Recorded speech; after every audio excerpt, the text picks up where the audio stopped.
Welcome to the Flying Trout Podcast, where we're dedicated to the pursuit of wild experiences, finding space and connection on the water, in the mountains, and among the trees. My name is Braden Evans, and each week we dive into the wild side with stories, skills, and the unexpected lessons that come with living a life out there. Whether you're chasing cutthroat in high mountain streams, stalking elk through alpine timber, or just dreaming of your next adventure, you're in the right place. Let's wade in. All right, here we are. Episode 2. Just wanted to start off and just give a huge thank you to everybody who listened to episode 1. You know, this is kind of a big passion project of mine. And so just getting some support and everything initially right off the bat from all of you guys has been super, super cool and super fun. So thanks a lot for listening. And if you're, first one you're listening to, go back and check out episode 1. But thanks for being here. And we're going to dig in a little bit. So this week, we've got another article that I wrote about a year ago called Sometimes the Fish Win. And we're going to dig into a little bit more of the frustrating side of fishing. You know, I think there's this tendency in fishing to talk about, how many fish we're catching and, I had the best day on the water and, biggest fish, best numbers, all that sort of stuff. But I think there's another side of fishing that can be really frustrating, especially to new anglers coming in. And because the truth of the matter is you're not going to have the best day on the water every day. That's what makes those great days so extraordinary. And so we're going to talk a little bit just about, mindset during that, and then what to change in those situations, because at the end of the day the goal is to catch fish, right? Like, let's not beat around the bush. Like that's the goal. We want to catch fish, we want to be out there, and we want to be putting fish in the net. That's what makes fishing fun. But there's some other things that we can do too, and there's some little things that we can change and whatnot. So we're going to talk about some of those after reading. So let's get after it. So like I said, this week's article is called Sometimes the Fish Win. It's one, I wrote that kind of came to me after, a frustrating day on the water where you think you're going to have just everything figured out, and you just don't. And that's just what happens. So here it is. Sometimes the fish win. Sometimes the fish win, and that's okay. Despite the planning, despite the hours spent at the tying bench, the days spent reading, pondering what might put a fish in the net, despite the care we put in, the thought, the preparation, the money, sometimes the trout just win. We go a day without a catch. Or maybe we land a few, but man, the fishing was not like yesterday, or the week before, or last year. So we make excuses. We say, I was trying a new leader and clearly they don't like it. We say, I tried some different feathers in these flies, and it must put them off. We say, the sun was too high, so they must not be biting. Or we say any number of things to try to rationalize why they just weren't getting in the net, like we thought they would. However, I think, as a fly fisherman, a little part of me wants the fish to win. A little part of me wants a day that makes me question my whole approach. To me, that's what this whole game is about. The endless pursuit of trout. The ambition to meet them on their terms and trick them into taking my fly. And in this pursuit, the simple truth is sometimes the fish win. If fly fishing was only about catching, if it was about the numbers we put in the net, it would not captivate us the way it so clearly has. We would not sit and think about the next trip, spend thousands of dollars on gear or exotic trips. We would not pursue these experiences the way we have. This sport means more to us than that. Is it a chance to meet the trout on their terms in the wild places they call home? A chance to see and experience the world in a way most will never even think possible. And in this endeavor, in this mission to see the world and catch wild fish in wild places, there is a simple truth we all must come to. No matter how much experience we have, no matter how much money we spent, no matter how many flies we tried, no matter how the weather was, sometimes the fish just win. This piece really hits home for me because, I was definitely there. I was struggling new angler, trying to figure things out, and you just get frustrated with things. So I think it's a good thing to acknowledge for all of us. Uh, Sometimes there's just certain things that we can't do, and sometimes that's just the way it's going to be. So if you're a new angler and you're just coming to the sport, or you've been doing it just a couple of years, and you're having days like that where it's just so frustrating to you, I just want to reassure you a little bit. We all have days like that, and that's okay.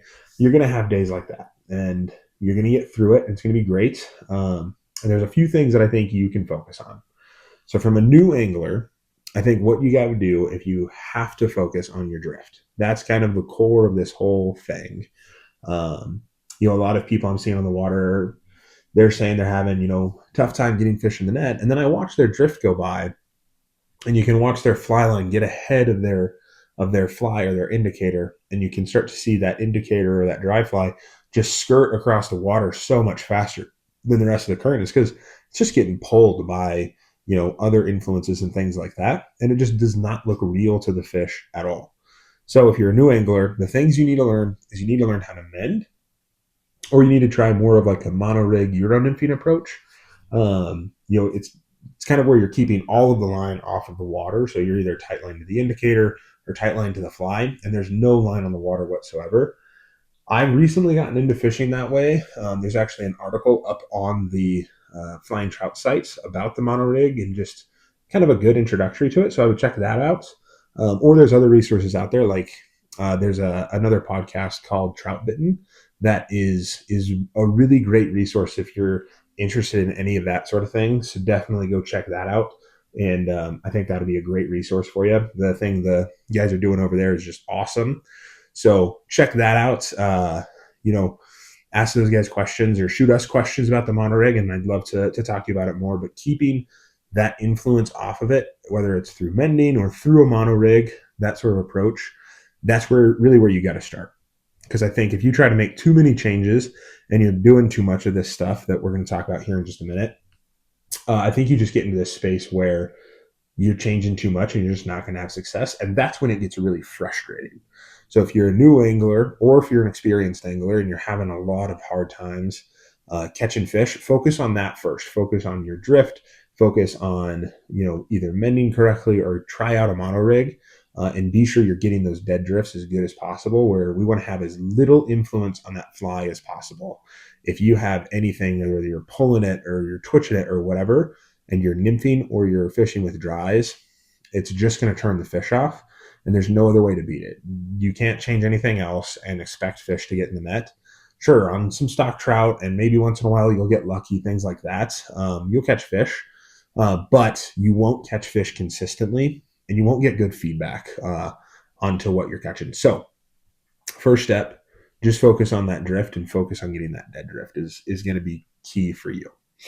Now, if you're, feeling really good about those drifts, there's some other things in here that we can change, but start there first. Okay. Now, what we're going to talk about now is the things that, let's say my drifts are really good. I feel really good about everything. We're going to talk about the things that I go through and just adjust a little bit to make sure that I'm, maximizing my time on the water and seeing if I can turn those days that are slower into a really, really good day out on the water. So let's get after it. So the first thing I'm going to change, or the first thing most anglers are going to change when they're having a slow day, is they're going to adjust their fly, right? I think that's the easy place to start, because you can just snip off some tippet, tie on a new fly, and it's really easy to go, especially if you're fishing one fly, or even if you're fishing two flies, it's really not that hard to tie them all on there. So that's really where I start. And there's kind of a couple different thought processes I take with it. The first is our waters are really pressured now. I live in Colorado, where there's a lot of people on the water consistently. And so what I found is that trout will get kind of keyed in on flies that people are using often, and they'll kind of turn away from those, right? So right now, especially, a lot of people are using the like hot collar or hot spot flies. And basically what it is it's like, a beadhead nymph or whatever, and then it's got the collar right behind that bead is going to be like a bright fluorescent orange or a red, or some people are even using pink. And those flies do great, right? I love those flies. I fish a lot of them and I have a lot of success, but a lot of people are using them. So recently, when I've been having a slower day, I'll snip that fly off and I'll go to something looking a little bit more natural. I'll keep it with like your browns, your blacks, your greens, your very natural sort of colors. You could even pick up a rock and look underneath, look at a bug, and try to get something as close to that color as possible. And I think being as natural as possible for those picky trout is really, really, really going to do you a great job. I've even gotten to using some black beads on some of my flies, and as opposed to like a gold or a silver bead. And I've seen a lot of success with that just because those fish are kind of keying into like that silver or gold bead. So I tend to go a little bit more natural.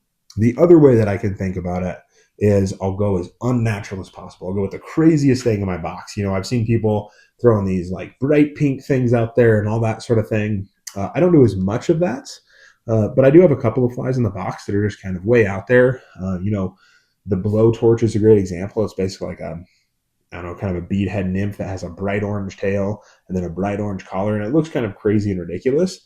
But I think a lot of the times the fish, if you can get them to think, oh, I've never seen that before, what is that? They'll also come out and pick off that fly. So I think that's a great way to think about it too.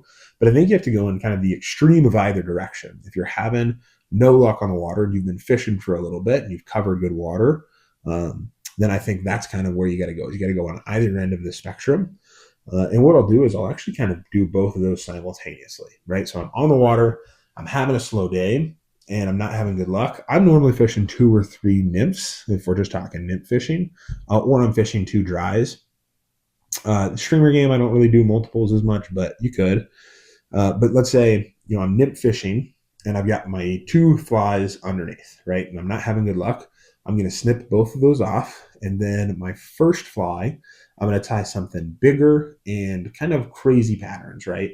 And so I might go with, bright orange or, something with a hot collar, like a pheasant tail with like an orange collar is what I'll typically use. And it'll be like a size 12 or 14. So really big, more of like that stonefly size. And I'll put that as my first fly. Then I tie to the just the eye of that hook. Actually, I don't tend to do the bend of the hook, but at the eye of the hook, I'll tie in another piece of tippet, and then about 6 to 8 inches away, I'll tie something super small and super realistic. So I'll do, in this case, maybe a size 18 or a size 20 classic pheasant tail or like a midge pupa. That would be really, really good too. So maybe something like that at the bottom. Or if I'm really having a slow day, I'll tend to go 3. So I'll go stonefly up front with that orange collar. Then I'll go the 6 to 8 inches of tippet to a natural looking pheasant tail and like a size 18 or 18. And then I'll tie another little 6-inch piece of tippet and I'll tie that to a really small like zebra midge pattern, looking super realistic. So my thought process with that is as it's drifting through the column, right? I'm coming through and that trout is first seeing the big fly. And they might take it, or it's at least going to get their attention, right? And so that fly is coming through and they're going to be, oh, kind of interested in that. And then they kind of let that go. And then as those 2 realistic flies come in, they see those and they're like, oh, that's what I want. I see that all the time. And that's when they're going to come out and eat it. But I got their attention with the bigger one. I've had a ton of success using that method. And some days I'll even just start off with that method just like that. So I think that's kind of the first thing to change, right? Is whether you're using a natural pattern or you're using a crazy pattern and you're not having a lot of luck, just switch to the opposite end of the spectrum. Have both in the box. Super easy to snip off those flies. And then you can just go from there. So number 1, look at changing your fly, adjust it, whether it's more natural, bigger, smaller, whatever it is. Just use the crazy opposite of what you're using right now. Second thing I think about is my drift, right? And so we started off talking a little bit about the Euro nymphing game or that sort of thing, but I think drag can play a huge role into it. And so that's something to always keep thinking of is, am I having influence on that fly and drifting through there? Because if you're having influence on it, the trout's going to know it's not legit and you're going to miss out on fish. So think about that a little bit. But the other thing I'm thinking about in terms of my drift especially with nymphing, is am I getting deep enough, right? Is that fly actually getting down into the strike zone? We tend to think about the strike zone as about maybe a foot off of the bed of the river is where those fish really love to eat. And so, depending on where you're at in the river, you might be, too high, or you might be scraping the bottom too much. And so I tend to think, where is my fly in that water column? And do I either need to add weight or take weight away?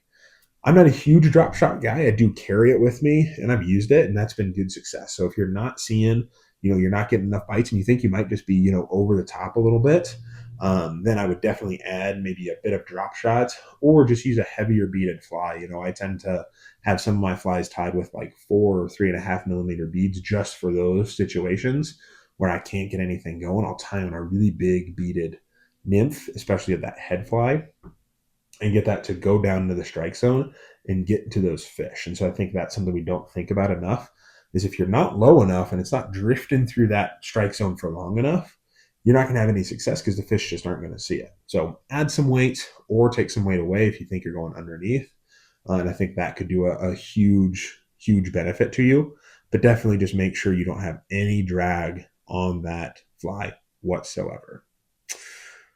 The third thing I like to think about is moving water, right? I think there's a couple different ways we can think about that one too. But oftentimes what I'll see is I see these guys get out there and they say they're not, catching enough fish, but then I'm like, oh, well, how much water did you fish? And they're like, oh, well, I fished this spot. And I'm like, okay, and what else? Like, no, I just fished that one spot for 4 hours. It's this one deep pool or whatever.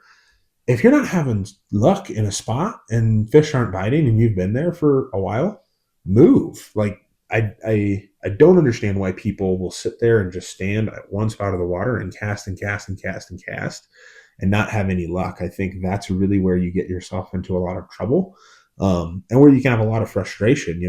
I tend to think when I'm fishing, I love moving water. That's one of the reasons that I love being a wade fisherman is that I can go anywhere in that river system that I want to.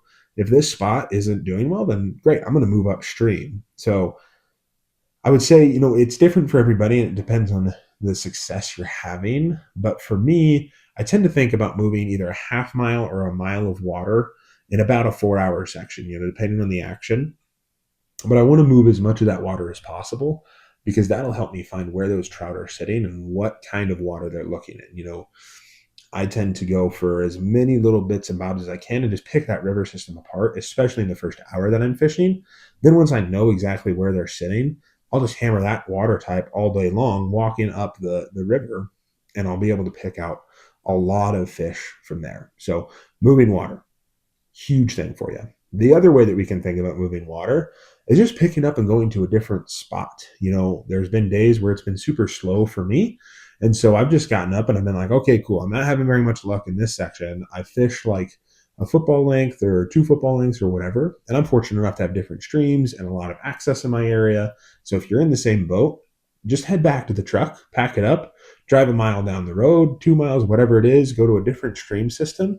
If you're fishing for an hour and you're having zero luck, then change something up, head to a new water, head to a different water, head upstream, downstream, whatever it is, just change it up a little bit and maybe the bite's going on down there. So 2 different ways I kind of think about moving water, but a huge aspect that I think enough people don't talk about.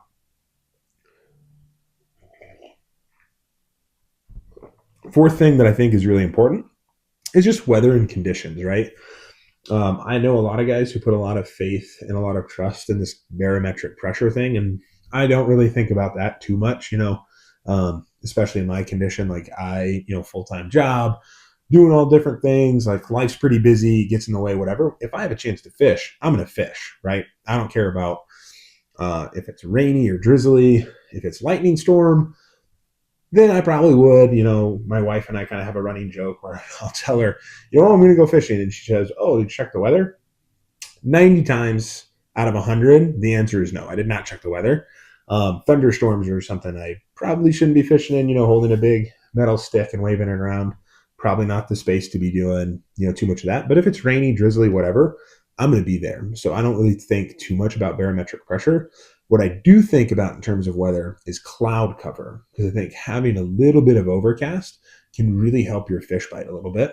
So I've had some days on the water where, I'll be at a certain section of stream and it's super bright and super sunny and I'm not having a lot of luck, or I'm only having luck in the super shady bits. But then I peek my head up, I look around, and just downstream or just upstream, there's a lot of cloud cover over there. And it looks like, clouds are moving. They're not going to come to me, but they're going to kind of go over the river in that section all day. I'll pick up and I'll move to that spot. And when I get there, all of a sudden, bites on. So I think that's something just to think about. Yes, check the weather conditions, make sure it's safe before you go out fishing. Absolutely. But also just look at the weather conditions in your area. Where is it shady? Where's the cloud cover? That sort of stuff. And try to find those areas and just have everything playing in your advantage. So if you've changed your fly, you feel really good about your drift, and then you're being sure that you're moving enough water, I would say just look at the weather conditions. See if there's another spot in the river that looks like it's going to have more cloud cover, and head that direction. Kind of a harder change, but something you can keep in mind when you're out there. Fifth thing I'll give you is just kind of a mindset shift. Kind of like I was talking about in the article. Sometimes the fish are going to win, and I think we have to be okay with that too. I think that's really what fly fishing is about for me, is that there's always another puzzle to solve, and that's really, really exciting. It's a really fun. It's a really fun way to go out there, and every time you're not sure what you're going to learn, you're not sure what you're going to take away from the river that day. And so just keep in mind that these days when you're out on the water and you're having a hard time, just remember that, it's time to just focus on something that you can control and use that time on the water to just become a better angler. I think for me, especially, it's recently it's been drifts. I'm actually teaching my wife to fish right now. And we've been having a ton of fun just getting out there with her and having a fun time. And, she was kind of getting frustrated because she hadn't caught many fish or anything like that. And we were trying to get her into more. And I actually switched her from the fly line that she was fishing to, I just handed her my rod and had her try the mono rig, because I was noticing, she was having a hard time, but that fly line was just causing too much drag. And so we got her into that mono rig. And then all of a sudden, I'm teaching her to keep that line off the water, and it's coming through and she's getting a nice clean drift. And all of a sudden she starts picking up fish, and it was awesome. It was super fun. And so I think that was super fun for me just from a teaching perspective, but it was super fun for her too, because she learned something about controlling that line and keeping that drag-free drift going through. So it made it even more rewarding. Even though we went through like an hour or 2 hours of having limited action, all of a sudden she figures it out, and it's super, super fun fishing. So just keep that in mind, that those times can be really, really engaging and super fun. Just keep a good mindset, because at the end of the day, this is just a hobby. It's just for fun, and we're having a good time. So even on those slow days, try to just learn a little something, take something away, practice something you're trying to get better at, whether, if you're not very good at streamers or you're not very good at dries and you're not having any luck, just throw one of those on and practice a little bit. Maybe you'll pick up a fish, maybe you won't. But if we can change that mindset, I think it will just make fishing a lot more fun for everybody. So that's the other thing I'll give you.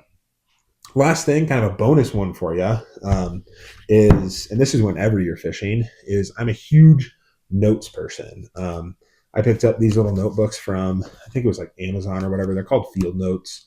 I'm sure you could get, about a million other versions of this or whatever. But just a little pocket notebook. This has been an absolute game changer for me. I think they make a waterproof version. This one isn't it, but where if it gets wet, it's not going to run or anything. But just take good notes on the water if something's working or not working. What I've gotten into is, I'll keep a tally of the fish that I catch on different flies or in different conditions and that sort of stuff. And that has helped me a ton to be able to replicate what I'm doing out there on the water. So get yourself a little notebook, get yourself a little pen, throw it in your vest or your pack or whatever you use, and take some notes, because I think that will really help you be successful always in the future. So notebook, don't leave it at home. Don't forget it. Take some notes, what's working, what's not working. That'll help you in so many ways. So.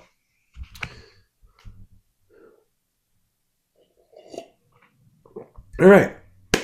Let's dig into just a couple of listener questions I've got for you this time. So first one I've got here for you is, how do you know when to change your flies versus how to just move spots? I thought this was a really good question, especially with this week's topic and what we talked about. So, how do I know what to change? For me, it always comes down, number one, to moving water first. I tend to, I'm not like a huge changer of flies. It is something I consider a lot, but I'm not snipping off flies all the time. If I'm not catching fish, I'm going to tend to just wait a little bit differently. I'll cover more water, cherry pick a little bit more. I'll hit areas that I think are going to work, and then I'll just move on. My kind of set rule is 3 casts in a spot with no action. I'm moving on. I'm going to step to the next spot or cast somewhere different or whatever. 3 casts, that's it. 3 casts I feel good about, I should say. If I get a sloppy cast, that one doesn't count. So 3 good casts in one spot and then move on. And I tend to think about the river in breaks, right? So this is kind of hard to describe without like being on the water, being able to show you. But what a break is to me is, you come from, maybe there's like a line of rocks in the stream, and then there's one section of water here that's, a little bit slower. And you have another line of rocks or maybe a tree jam. And then you have a really fast section of water. And so that tree jam or that line of rocks, those are what I call breaks. And that is how I'm gonna fish one break solidly with the same flies, the same setup, the same whatever. And it's different for different rivers. Maybe one of those breaks is 10 feet long, and maybe one of those breaks is 500 feet long. But I'm gonna fish those breaks in different like areas in different ways. And then once I get to the new break, I'll kind of break it down and be like, okay, how did I fish? Did I get any action? How were my drags? All of that good stuff. And if I'm not having a lot of success, maybe I will snip the fly then. But I'm going to move through that break first. So I'm going to move through that break, move water, then I'm going to do that. And let's say I get through, 10 of those breaks. I've fished a long section of water. I've tried a bunch of different flies. That's when I might just head back to the truck, pick up, go downstream, go upstream, and move spots a little bit. So think about those breaks a little bit, find them in your river, and then just think about those a little bit. And, if you fish 2, then I would probably change a fly if you had no action in there. And then, after you fished, 10 of those breaks and you still have no action and you change flies a few times, then I would think about just picking up, getting back in the truck, moving to a different spot. So that's just how I kind of think about it. Question 2 is, what's my favorite fly for tough days? Yet another great question for kind of this subject. For me, I tend to go naturalist, right? I'm very much like, hey, let's get the most natural looking fly, the thing they're going to see all the time. And for me, huge confidence fly of mine, it's just going to be a classic pheasant tail. Just, brown tail wrapped around the body, a little peacock curl on the front with some gold wire and a gold bead. Nothing fancy, nothing flashy, nothing too, bright colored thread or whatever. Just tied super basic, super easy. I carry a ton of these on me at all times. And I'm pretty sure that if you're fishing for trout in any river in the world, you could get a pheasant tail to work. So that's my favorite fly for tough days. But I also have to mention there's one that I'm kind of getting into now. It's called the Paragon. If you've ever seen Paragon patterns, there's a bunch of different versions of these. But I love fishing a Paragon right now too. So I think those 2 are kind of my go-tos right now for tough days. Is classic pheasant tail or a Paragon. Those are going to be kind of where I'm going with what I'm looking for on favorite flies. So question 3 here. Do you ever just call it and go home? And how do you stay motivated?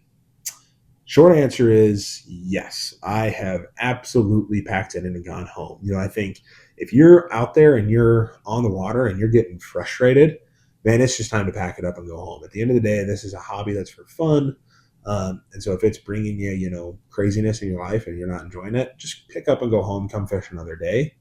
But I also try to keep those days away. I don't have too many of those anymore. Because like I said, like I've got a full-time job. I, do all this other stuff. My life is very busy sometimes.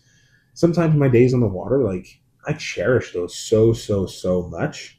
And so that's really what keeps me motivated is, anytime I'm on the water is time that I cherish. Even if I'm just standing in the river, casting my line, having a good time, I think that's really what I want. And yes, I love catching fish, but really just being outside and enjoying it is also just so great for me.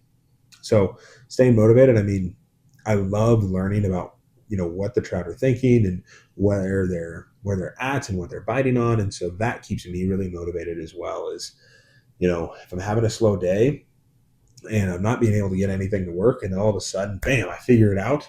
Those are some of my favorite times. So if you're getting frustrated, try to just focus on something you can control, move some water, change out your flies, and move that through the system. And then, man, when you can start getting things going, you're going to have a ton of fun on those days. So just keep that mindset in check.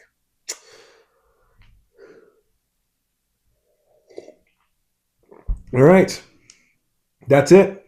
Episode 2 of the Flying Trout Podcast. I think this is kind of the essence, right? Is if fishing were easy, everyone would do it. It wouldn't be worth doing.